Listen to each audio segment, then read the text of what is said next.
बेआईन भावे काठ नहीं जाउथबा एक ट्रैक्टर को जबत करने सहित 2 जन को गिरफ्त करिछि वन विभाग।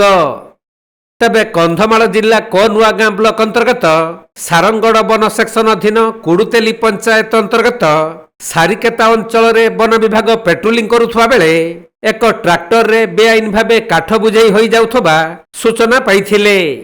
तेणु वन विभागर टीम सतर्कतार सहित सेठारे पहुंची काठ बुझेई ट्रैक्टरटी को जबत करी 2 जन को गिरफ्त करने सह कोर्ट चालाण करिसेंती।